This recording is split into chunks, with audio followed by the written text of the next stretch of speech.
Hello नमस्कार। आजच्या एका नवीन व्हिडिओमध्ये मी सुनीता तुम्हा सर्वांचं मनापासून खूप खूप स्वागत करते। तर सगळ्यात अगोदर तुम्हा सर्वांचे मनापासून खूप खूप आभार। तुम्ही देत असलेल्या सध्या व्हिडिओच्या रिस्पॉन्सबद्दल खरंच तुमचे मनापासून मानावे तेवढे आभार कमी आहेत। तर आज आहे 12 मार्च आणि वार आहे बुधवार। तर अभयचा आज शेवटचा आयटीचा पेपर आहे आणि मध्ये जवळपास 10-12 दिवस त्याला सुट्ट्या होत्या आणि आज शेवटी 12 तारखेला त्याचा शेवटचा पेपर आहे। तर आज आहे अभयचा लास्टचा पेपर आणि तो पण आयटीचा आणि आज मी त्याला सोडायला पण जाणार नाहीये। छान पेपर जाईल ना आजचा? अभ्यास झालाय ना? भरपूर सुट्ट्या मिळाल्या होत्या। Best of luck. Last is a best paper जाना चाहिए क्या? छान नाश्ता कर पोटभर। आपल्याला आयटी विषय खूप लकीली भेटलेला आहे। त्या लकीचं चांगलं सोनं कर। आज सोडायला किंवा त्याच्यासोबत कुणीही का गेलं नाही त्याचं कारण सांगते। घरी जे आहे ना ते कन्स्ट्रक्शनचे काम तुम्हाला म्हणतच आहे की मी कन्स्ट्रक्शनचे काम सुरू आहेत। अभयची परीक्षा होती ना त्यावेळेस 1 तारखेलाच आलेले विचारायला की तुमच्या रूमचं करायचं आहे म्हणून। पण आम्ही त्यांना म्हटलं की मुलाच्या बोर्ड परीक्षा आहे त्याच्यामुळे 1 महिना थांबा आणि त्याच्यानंतर तुम्ही आमचं सुरू करा। आणि काय अभयची परीक्षा झाल्याबरोबरच त्यांनी आमचं सुरू केलेलं आहे आणि परीक्षेच्या मध्येच एक पिलरचं तर सुरू झालेलंच होतं। पण तर हा जो कॉर्नर आहे ना ते बेडरूम आणि हॉल याचा कॉर्नर आहे फ्रीजच्या पाठीमागचा आणि पाहू शकता अगोदर असं होतं आणि त्याची एक्झाम सुरू होतं ना त्यावेळेसच आम्ही नको म्हटलं तरी पण ह्या मधल्या पिलरचं जे काम आहे ना ते सुरुवात केलेलं होतं। मी तुम्हाला सांगितलेलं नव्हतं कारण परीक्षेच्या वेळेस डेली रुटीन किंवा अभयला सोडायला जाणे किंवा त्याच्यासोबत जाणे याच्यामुळे शेअर केलं नाही। पाहू शकता अशा प्रकारे ते पिलरचं काम करत होते आणि पिलर भरल्यानंतर आता तिथं भिंत तशा प्रकारे करून घेत आहेत आणि खालीपर्यंत खोल ते पूर्ण काम करून घेत होते आणि त्याचा आवाज किंवा त्याची धूळ खूप होती ते सुद्धा आम्ही त्याच्या एक्झाममध्येच मॅनेज केलं। अभयला 1-2 दिवसमध्ये लायब्ररीला पाठवलं आणि ते थांबत पण नव्हते, हे करावंच लागेल असं म्हणत होते। फायनली आता हॉल किंवा जे काही काम रूम आहेत त्या रूमचं आता काम सुरू केलेलं आहे आणि आज 12 तारीख आहे। आता आज हॉलचा गिलावा वगैरे होणार आहे। तर ते कशा प्रकारे होतं किंवा कशा प्रकारे करत आहेत त्याचा व्हिडिओ मी तुमच्यासोबत शेअर करणारच आहे। तर ही जी कामं आहेत ना हे कामं करणारे करतात पण घरामध्ये जो काही गोंधळ होतो ना ते म्हणजे शब्दात सांगणं किंवा मॅनेज करणं खूप अवघड जातं।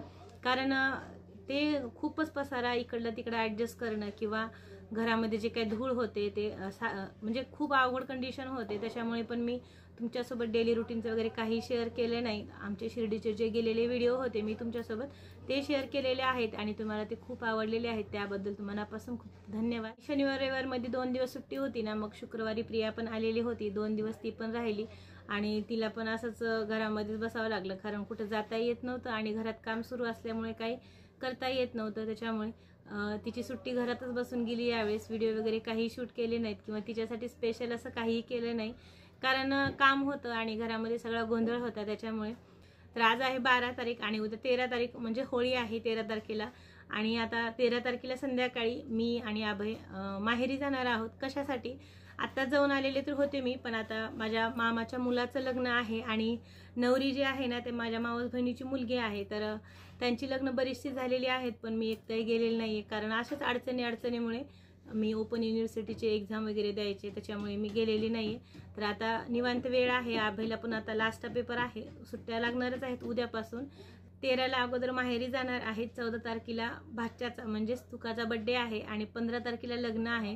तर ही सगळी जे काही आहेत ना कार्यक्रम त्याच्या कारण इथून तिकडे लग्नाला जायचं म्हटलं तर खूप अवघड होतं किंवा लांब पडतं आणि तिचं दिलेलं घर किंवा गाव कुठं आहे हे मला माहीत नाही कारण आमचं असं फोनवरतीच कधीतरी बोलणं व्हायचं। आणखीन भेटी वगैरे असं लग्नाच्या निमित्ताने किंवा असंच कधीतरी झालेले आहेत 1-2 वेळेस आणि आता तिच्या मुलीचं लग्न आहे आणि आता सुट्ट्या आहेत, वेळ आहे त्याच्यामुळे म्हटलं जाऊयात।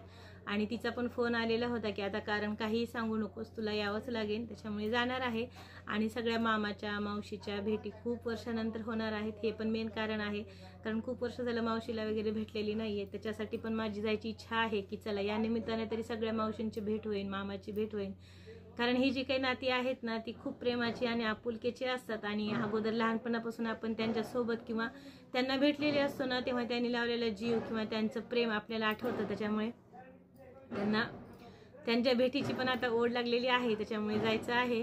आणि मिस्टर राहणार आहेत घरी, कारण हे काम सुरू आहे तर घरी कोणीतरी राहणं गरजेचं आहेच त्याच्यामुळे. आणि प्रिया तर गेलेली आहे, कारण तिचं सोमवारपासून कॉलेज सुरू होतं त्याच्यामुळे ती गेलेली आहे. आणि आता आम्ही उद्या संध्याकाळी जाणार आहोत. तोपर्यंत आता आज सगळी आवरावर करायची आहे आणि काय आवरावं काही समजत नाही, कारण घरामध्ये खूप गोंधळ पडलेला आहे. खरं तर घराकडे बघितलं ना जायची पण इच्छा होत नाही की एवढा सगळा पसारा पडलेला आहे आणि आता कसं जाणार म्हणून. पण कधी कधी गरजेचं पण असतं हे सगळ्या गोष्टी बाजूला ठेवून आपल्या काही माणसांना थोडासा वेळ द्यावा पण लागतो, भेटणं पण गरजेचं असतं. कारण ही जी जुनी माणसं आहेत ना ती म्हणजे अनमोल होत आहेत. त्यांच्या भेटी गाठी किंवा त्यांच्याशी बोलणं, मुद्दाम जाणं ह्या गोष्टी खूप आता शक्य होत नाहीत किंवा आपापल्या कामामध्ये आपापल्या घाई गडबडीमध्ये जाणं होत नाही. तर चला या निमित्तानं तरी त्यांच्या भेटी वगैरे होतील. आणि माझ्या जवळपास त्या मावस बहिणीच्या मुलीला जी नवरी आहे ना तिला तर मी आता प्रत्यक्षात पहिल्यांदाच भेटणार आहे, कारण गेलेलीच नाही आहे. आपल्याला माहिती आहे मुलींचं लग्न झालं ना की ते आपापल्या घरी व्यस्त होतात. मग मी काय, माझी बहीण काय किंवा मैत्रिणी काय, सगळेजण आपल्या दिलेल्या घरी खूप व्यस्त होऊन जातो. गाठी भेटी अशक्यच होतात. हां, कधी कोणाच्या लग्नाच्या निमित्ताने, कोणत्या कार्यक्रमाच्या निमित्तानेच गाठी भेटी होतात. पण आपण घरापासून जर खूप लांब असू, जसं की मुंबई, पुणे, अशा वेळेस पण टाळलं जातं की चला एवढ्यासाठी एवढ्या लांब जाण्यापेक्षा नंतर जाऊयात, यावेळेस नको असं होत जातं. त्याच्यामुळे तर चला हेच मला अपडेट द्यायचे होते की डेली रुटीनचे व्हिडिओ कशामुळे येत नव्हते. आणि आता इथून पुढे मी जसं होईल तसं मॅनेज करत जाईन. आदनंमधनं मी दुसरे पण व्हिडिओ टाकत जाईन, कारण घराचे काम सुरू असल्यानंतर व्हिडिओ बनवणं किंवा या सगळ्या गोष्टी रुटीन शेअर करणं ह्या अवघड होतात. कारण कॅमेरा कसं सांभाळणार आणि काम कसं करणार आणि सगळं काही पसारा असेल तर ते तुम्हाला पाहायला पण चांगलं नाही वाटणार आणि मला दाखवायला पण नाही. त्याच्यामुळे समजून घ्या. मी जानेवारी महिन्यामध्ये तुम्ही जर पाहिला असेल तर दुसरा व्हिडिओ आय थिंक तो शेअर केलेला होता आणि त्यात म्हटलं होतं की मी आता कन्स्ट्रक्शनचे पण कामं सुरू आहेत क्वार्टरचे, त्याच्यामुळे कसं व्हिडिओ होतील मला म्हणजे कसं होईल काय नाही हे मला माहीत नाही. पण ती आता 2 महिन्यानंतर आता ती वेळ आली आहे की आता प्रत्यक्षात आपल्याच क्वार्टरचं काम सुरू आहे आणि आता ते एकदम फायनल झाल्यानंतर तो लुक खूप छान दिसणार आहे.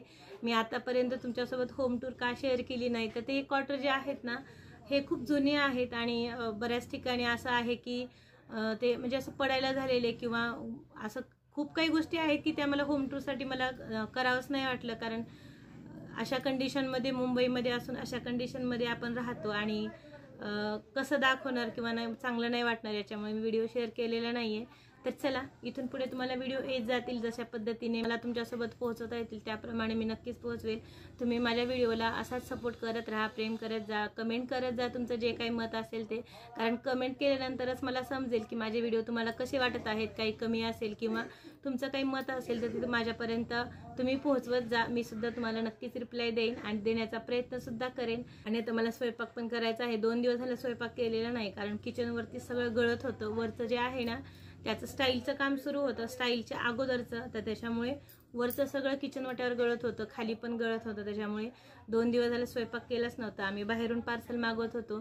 मग आता आज गळत नाही आहे, वरीच ते काम वगैरे झालं. त्याच्यामुळे चला आता मला स्वयंपाक पण करायचा आहे. सकाळी नाश्ता झालेला होता, आभीला दिला, मिस्टर पण करून गेलेले आहेत आणि आता दुपारचं जेवण बनवायचं आहे.